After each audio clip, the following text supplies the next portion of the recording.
those gazetted units have not been activated or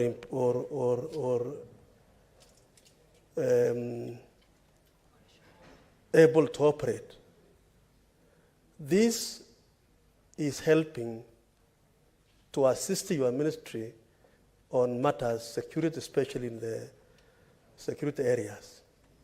When will you do this, Wanawasiri, Mr. CS? When will you operationalize the units gazetted by your ministry in 2016, 2017, in various counties? And my county in Baringo, there are several of them, areas you were able to visit last time. Honorable CS, 1 minute. Mr. Speaker, sir, all the gazetted administrative units will be operationalized, but due to budgetary constraints, we have decided to operationalize all the already gazetted areas in phases, in 3 phases, starting this financial year. We will have an objective criteria of identifying which of them goes the first phase, second phase, third phase.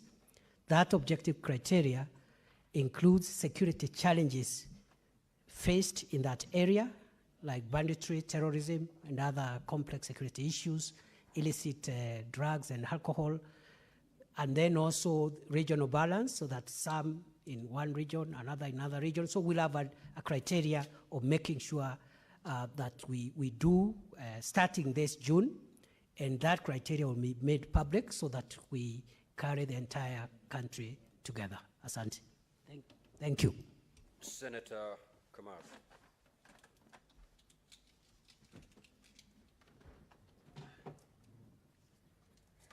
Thank you, Mr. Speaker. I want to thank the Minister for the CS for a well-detailed response, which has opened other things for all of us. We know him for a thorough person. Mr. Speaker, from those of us who watch from far, I don't know, I want to ask the Minister whether there is a policy of handling people who have been displaced by government for reasons including what happened this time when people were moved from their places, because what we were seeing in the media, people who were really in a very bad situation. Is there a policy where food must be provided, sanitation must be provided? Because if people are told to move and they have not told where to move to and how they are going to live, it becomes tricky. Can the Minister expound on what policy they have on how to handle them when they have left their homes? Thank you. Yes. Mr. Speaker, sir, in response to the supplementary question asked by the distinguished Senator Margaret Kamar, I would like to respond as follows. That any Kenyan who was displaced as a result of the ongoing security operation or for whatever other reason, the policy of the government of Kenya is to resettle them. As I have said earlier before this House, Mr. Speaker, we have begun tracking whether there are any victims of the orders that I issued in Malaso on 12th of March 2023, starting with Samburu tomorrow, and all the other counties will assess if there are any genuine people who are displaced as a result of those orders. The government of Kenya will facilitate either their return or their settlement so that no Kenyan is deprived of their property or deprived or removed from their habitual places of residence. I thank you. Senator Kithure.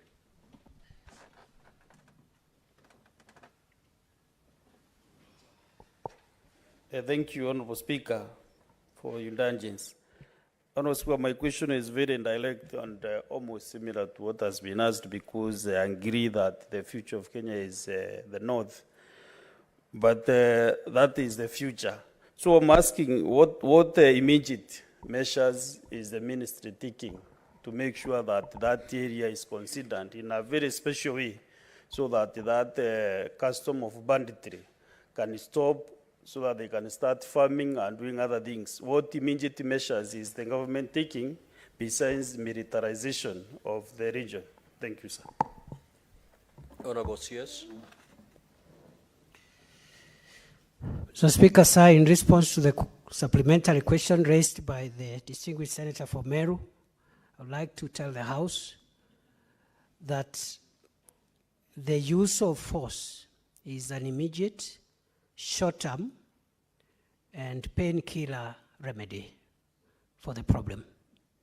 And therefore, once we stabilize, we will roll out all the other interventions in terms of socio-economic, infrastructural, and amenity development, peace building as well, and we request the support and cooperation of the elected leaders.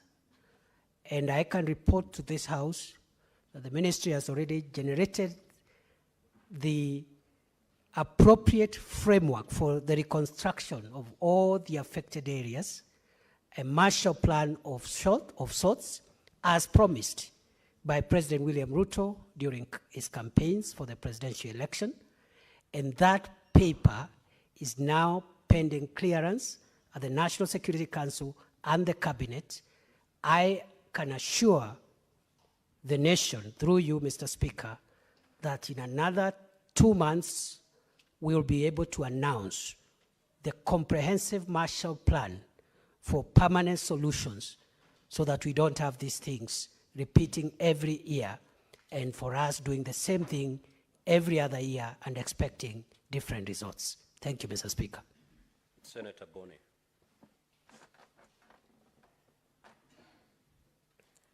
Thank you, Mr. Speaker. Mr. Speaker, allow me to thank the Minister for coming. I had no doubt, given the frustration we shared with him in this House for many years when we needed information from this critical ministry, that he would come. And I want to thank him and his office for the cooperation that they gave us when we were trying to urge them to come. Mr. Minister, in your position, you have access to special intelligence reports. Kenyans would like to know, unless your disclosure will prejudice operations, they would like you to tell them the role played by political players, including sitting MCS and sitting members of parliament, who we believe, wrongly or otherwise, you'll confirm, that they are part of the problem of incitement, the problem of giving logistical support, and the problem of funding, and Mr. Speaker, the problem of procuring markets where these animals are sold as far away from northeastern as Nairobi in Dagoretti. Could you share with us? And number 1B of my question, Mr. Speaker, do you have a plan, Minister, to disband that structure of security called police reservists?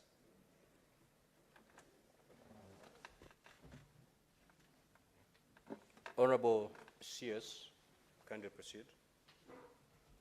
Mr. Speaker, sir, I would like to respond as follows with regard to the supplementary question raised by the distinguished senator for Kakamega.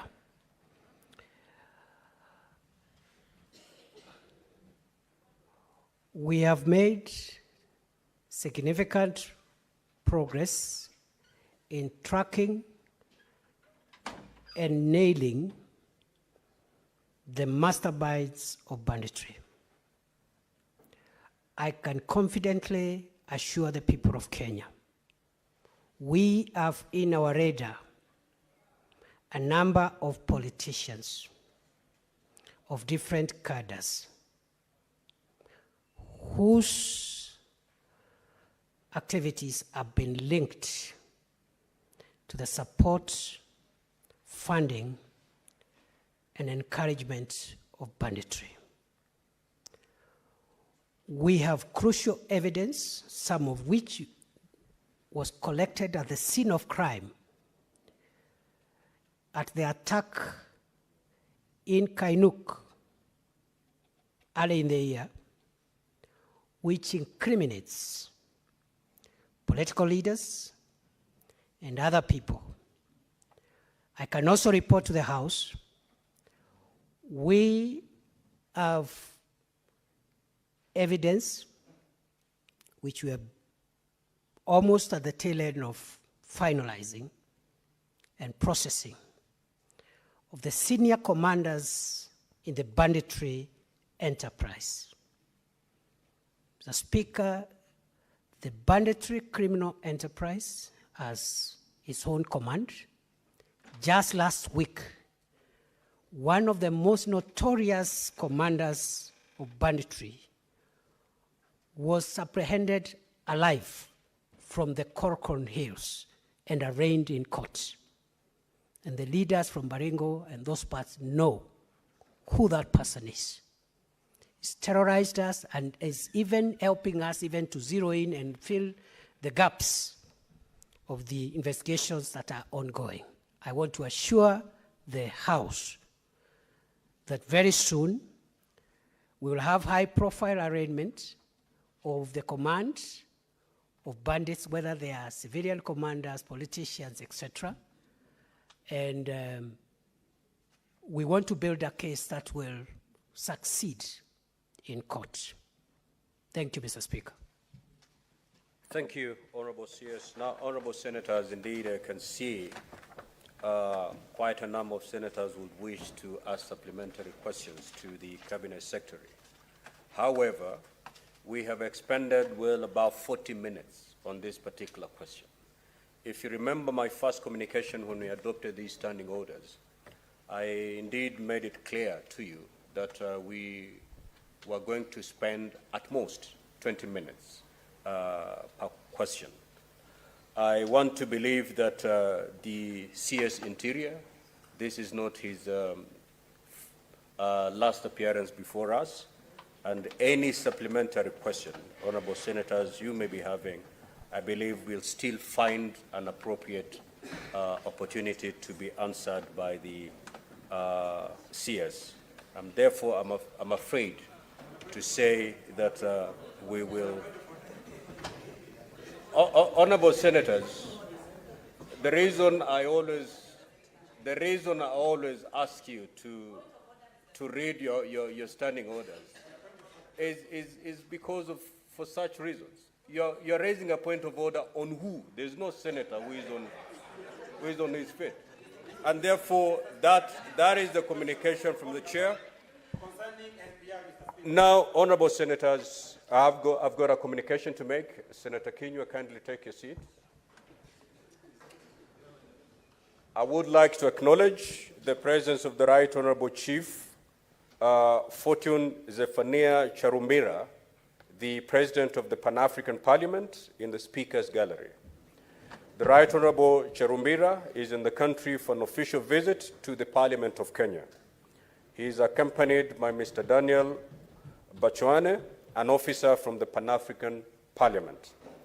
Honorable Senators, I have had an opportunity to engage with the Right Honorable Chief Charumbira, and our discussion centered on parliamentary diplomacy and climate change. These are pertinent issues affecting African region as a whole, with respect to food security, conflict resolution, and resource management, and are high on the agenda of the Pan-African Parliament. We also had a discussion on the upcoming Heads of State Summit in the month of May 2023 in South Africa. Honorable Senators, in our usual tradition of receiving and welcoming visitors to Parliament, I extend a warm welcome to the Right Honorable Chief Fortune Zephaniah Charumbira, and on behalf of the Senate and on my own behalf, wish him a fruitful visit. I will call upon the Senator for Tana River, the Honorable Mungatana, to make very brief welcoming remarks.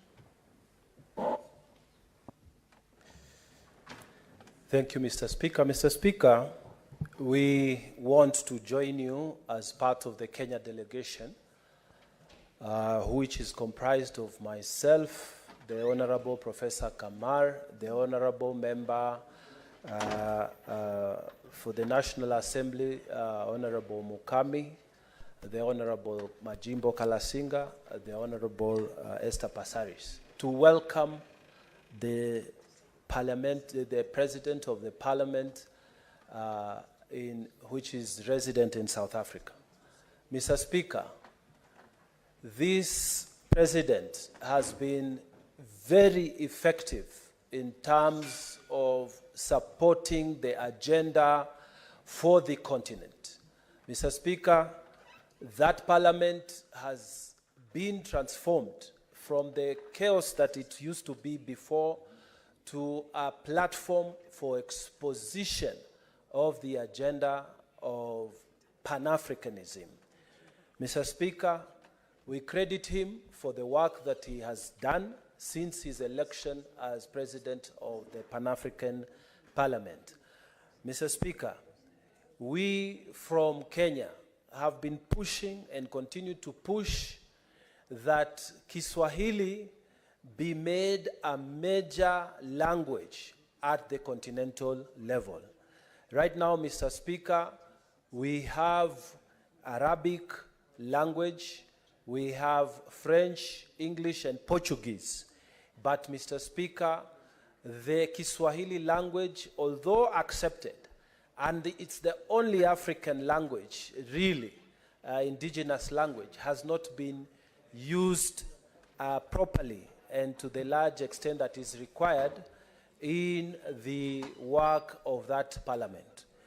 So, Mr. Speaker, I want to take this opportunity to welcome the Honorable President in Kenya. Mr. Speaker, like you said, we have had great engagements with him. He has been also up to the State House and had great engagements with the President. We are very grateful and honored to have him in Kenya today. Mr. Speaker, I join you in welcoming him. I thank you, Mr. Speaker. Thank you, Honorable Senators. I will now proceed to discharge the CS Interior. And I've noticed that most of these so-called supplementary questions can actually be posed as substantive questions. So the mere fact that you have not gotten an opportunity to ask your supplementary question, you still have a window to actually pose your supplementary question as a substantive question to the CS, and it still appear here. So, Honorable CS, thanks for coming. You stand discharged for the day.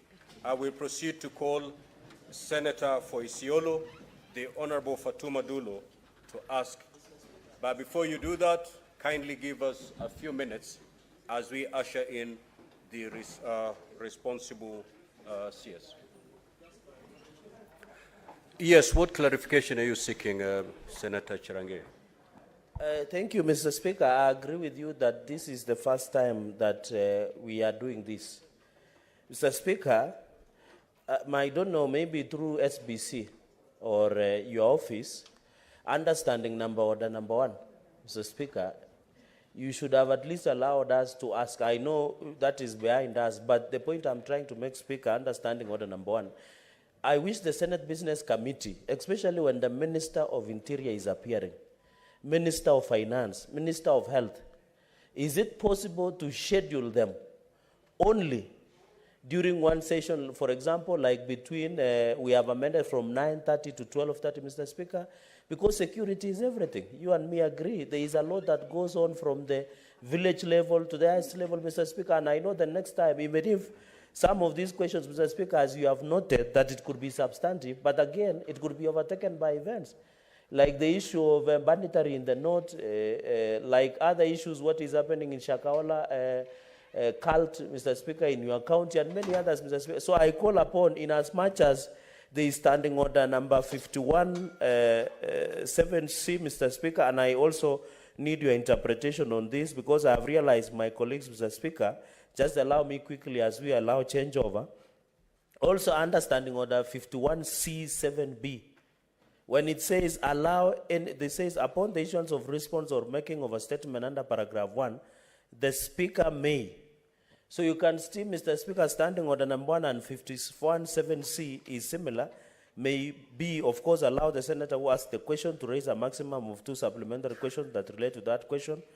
And B, allow any other senator to ask a supplementary question. Mr. Speaker, on that 51C7B, you need to give direction so that members cannot use that as a pretext of making a debate, making a speech. And when you say supplementary question, does it mean you can tie up into one question before asking, Mr. Speaker? And Mr. Speaker, kindly in future, understanding order number 1, you have power, Mr. Speaker, to allow us to ask as many questions as possible, Mr. Speaker. And even the Bible says we were not meant to obey the rules. It is the rules who should obey us, Mr. Speaker. So I beg with your indulgence, Mr. Speaker. And I know as you sit here, Mr. Speaker, sir, you would have also wished that we ask something about Shakahola in your county because you cannot ask. Some of us were willing to do the job for you, the legwork, Mr. Speaker. So kindly be patient with us. Please be fair to us. You are our father. Please sometimes allow us to ask for the benefit of our constituents, Mr. Speaker. With that indulgence, I thank you. Thank you, Senator Chirangei. Indeed, this is the first session we're having on these newly introduced standing orders. And going forward, of course, we are learning and looking at the weight and the interest that is normally generated whenever the CS Interior appears either before the National Assembly or the Senate. I believe as we sit in SBC, we'll take on board the very valid concerns that you've raised, that maybe whenever the CS Interior is appearing, we do not have any other CSs appearing on that particular day, so that we can give ample time to senators to ask as many supplementary questions as possible. But I believe it's a learning process. Once we retire as SBC, these are the things we're going to put together, looking at the experience we've had today, how do we then get better going forward? And I believe the next session should be much better than the one we are just having. But indeed, it is a valid concern that you've raised, and we're going to take it on board once we retire as SBC. Is the CS Lands present? Senator Fatuma Dulo, kindly proceed to ask your question. Thank you, Mr. Speaker, and I thank you. I thank also the CS for lands. Mr. Speaker, let me confirm to this House, this is the second time that I'm actually pursuing this matter. The first time I brought a question to the floor of the House, and NLC completely refused to respond to the issues I have raised. And that is why I'm repeating the question, because my people's rights is being violated. Number 2, Mr. Speaker, I don't know whether you can allow me to ask the question plus supplementary so that I'm done with the question. Let us abide by our standing orders. Just ask the question, okay. Let the CS respond, and then you shall rise to ask your supplementary question. Okay, thank you, Mr. Speaker. Sir, I beg to ask the Cabinet Secretary for Lands, Public Works, Housing and Urban Development. Could the Cabinet Secretary state the reason for the disparity in compensation between residents of Nuno, Madogashi and Isiolo affected by the African Gateway project, and further provide the criteria used in determining the compensation figures? Number 2, what are the measures put in place by the government to ensure equitable compensation to the affected residents in both areas? Can I confirm to this House that I have not gone through the response I've just received this morning? I thank you.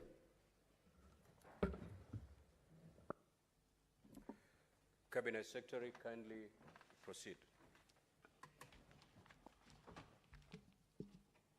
Thank you very much.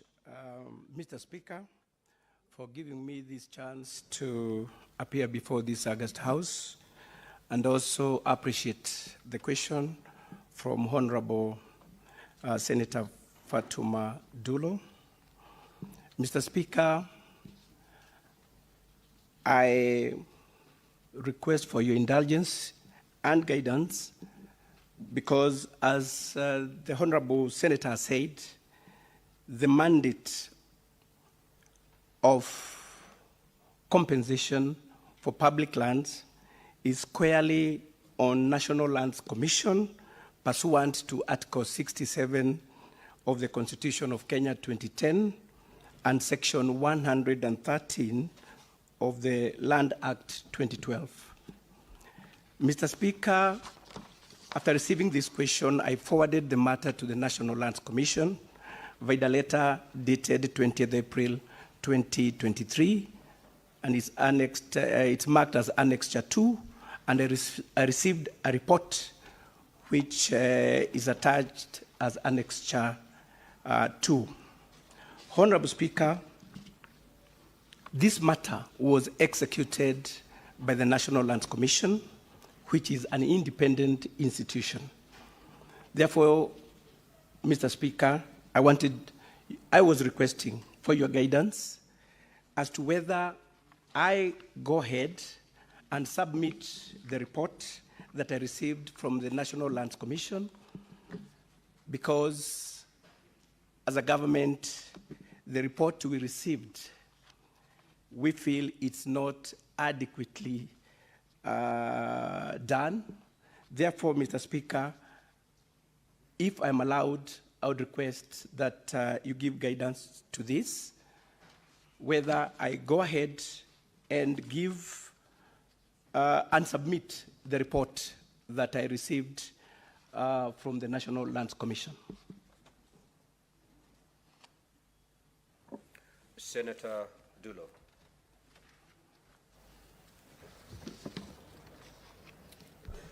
Mr. Speaker, let me take this opportunity to thank the CS. Mr. Speaker, I'm really heartened because NLC is a government department, is squarely under Ministry of Lands.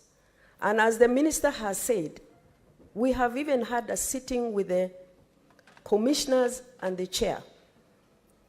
We have even gone round as leaders of Isiolo to look at this matter.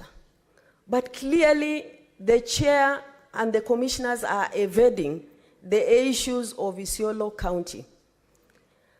I don't mind the CS submitting the report that he received from NLC, but I will appeal to this House. The only way that Isiolo people can receive justice, let the Committee of Lands or Roads go on the ground, Mr. Speaker, so that Isiolo people can actually get justice as far as this compensation is concerned. Mr. Speaker. Senator Fatuma, just, yes, what is your point of order, Senator Mandago? Mr. Speaker, I rise on standing order number 105 on the statement of fact. I've heard the Senator for Isiolo saying that the National Land Commission is a department in Ministry of Lands. Mr. Speaker, as far as I'm concerned, the National Land Commission is an independent constitutional commission. Is it in order for the Senator for Isiolo to mislead the House? Very well, Senator Fatuma Dulo. These are the Chapter 15 Mr. Speaker, Constitution. Thank you for this, but whether it's an independent commission or not, it's a commission directly under the parent ministry, which is Ministry of Lands. That is why the minister is responding to the queries. But my request, Mr. Speaker, as far as this matter is concerned, I would urge an appeal to the relevant committee to visit the affected communities so that we can deal with this matter for finality. I thank you. Senator Chirange. It's not here. Senator Kithure.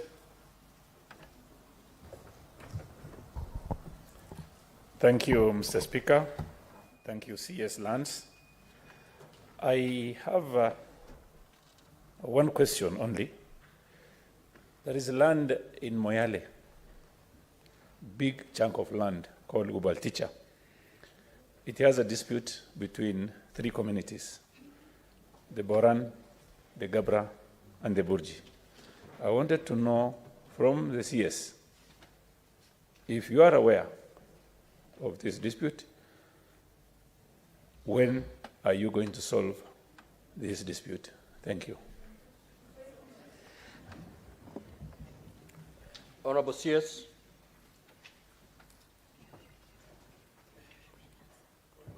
What is the point of order, Senator Boni? Mr. Speaker, I'm lost. The minister has told us that he doesn't believe or is not satisfied with the answer he's giving us. And here we are, after he asked us to make that decision, still listening. Mr. Speaker. Senator Boni, a ruling is going to be made to that effect. Okay. Yes. A ruling is going to be made to that effect. Thank you. Yeah. Honorable CS. Thank you, Mr. Speaker. In regards to the land issue in Moyale, I want to tell this August House I'm not aware of it, but I look into it and give a satisfactory response to that. Mr. Speaker, it's good to let this August House know that National Land Commission inspects, values, and rewards any compensation on the lands, on public lands. Therefore, and since they are an independent institution, they are allowed to do that by law. So my request, Mr. Speaker, is to let National Lands Commission be summoned so that they can adequately tackle this issue, because all the information that is needed to this August House will only come from them. So I'm still requesting that the House, through you, Mr. Speaker, to request the National Lands Commission to come and give and shed more light to this issue from the Senator Fatuma Dulo. Senator Mandago. Thank you very much, Mr. Speaker. Mr. Speaker, I rise to support this question by Senator Fatuma Dulo. And my request, Mr. Speaker, because this is a practice that we've seen NLC undertake in various government projects. Mr. Speaker, you remember there was compensation for the SGR. In my own county, there was compensation for Kentraco transmission lines. And Mr. Speaker, we are seeing this in Isholo. The biggest challenge we have, Mr. Speaker, is the process of valuation by NLC. And Mr. Speaker, I would want to request that the chair of NLC be summoned. What is your supplementary question, Senator Mandago? You know, this is not a statement where you... Thank you very much, Mr. Speaker. But Mr. Speaker, my request is the chair NLC should be summoned so that we can ask direct supplementary questions on the issues of valuation. But allow me now that I have this chance to ask the Cabinet Secretary for lands. What plans does the ministry have to ensure that all public utilities in this country are titled? Thank you, Mr. Speaker. CS. Thank you very much, Mr. Speaker. The government is in the process of securing all public land in the country. This is a process we have started with the learning institutions. That's our universities, our technical colleges, schools, and this was prompted by the grabbing that has been rampant in our public institutions. So, Mr. Speaker, as a ministry, we are working hard to make sure that all public land is secured through titling and we are doing that through the National Titling Program. Mr. Speaker, the question of land compensation and valuation is done by that independent commission. Therefore, Mr. Speaker, we would request as a government to detach the two processes so that we are able as a ministry to supervise and know where there is over valuation and undervaluation. And I totally agree with the senator who has brought up this question that we require the National Lands Commission to come and shed more light to this. Thank you. Honorable CS, you had two questions to respond to. You attempted to respond question A. Yes. Can you proceed to respond to question B? Thank you very much, Mr. Speaker. As a government, we are preparing a national lands value index. Mr. Speaker, so far we've managed to do land value index to 22 counties, and the remaining 25 counties, the process is ongoing, and Isiolo is one of them. This national land value index we are going to develop a database of land values across the country, and we are going to achieve four main things. One is to harmonize land values for different areas across the country. We'll also generate a reference point for the land values for compensation and other related purposes. Also, we are going to guide investment decisions for both public and private entities. And lastly, guide national and county governments in budgeting for public projects.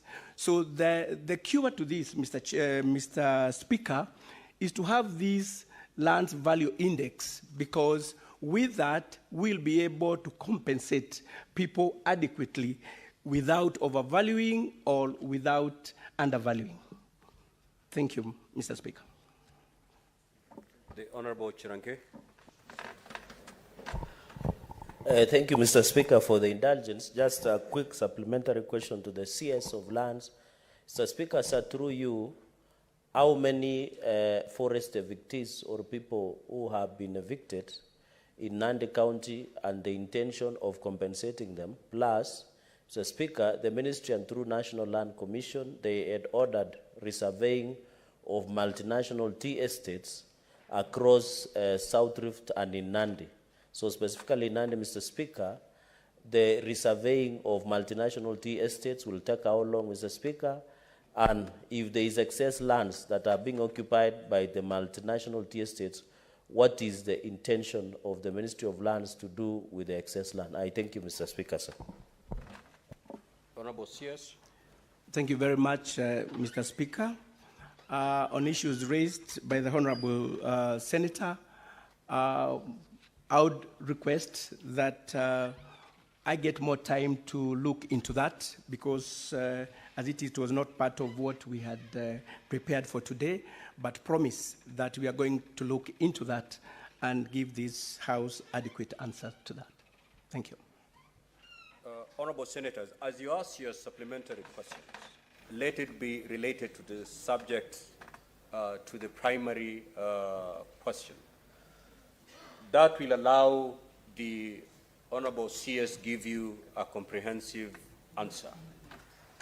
Any question, supplementary question that is not related to the primary question, then you will get the very response that you've just received from the CS, that I need to go back and prepare and come back. So your supplementary questions, let them flow from the primary question so that the CS can adequately respond to that. Senator Abbas. Thank you, Honorable Speaker. My supplementary question is that the Waziri, you are aware that title deeds are very important documents to this country today. And most parts of this country, especially in Wajir, Garissa, and Mandera, experiencing issues to do with title deeds. When will the ministry open offices to issue title deeds? Because it has become difficult, traveling all the way from Mandera and Wajir to look for title deeds in this place. So when will you have a regional office that can be able to give us title deeds? And what's your plan? Yes. Thank you very much, Mr. Speaker. And to report that we're in the process of opening up registries in areas that had no registries. This is in line with what the government is doing, because what we're doing at the moment is making sure that all our land records are digitized. And with that, that will help us do away with most issues that have been rampant in the land sector. So we are going to bring these services closer to Wananchi, and soon we'll be having, we are going to open registries in areas that had none. And that will make sure that that problem of acquiring titles and other land documents will be availed in time. Thank you. Senator Manzo.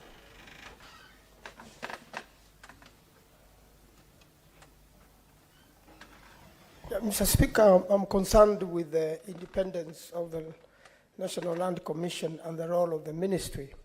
It seems that most questions we are going to bring here, it will be back and forth.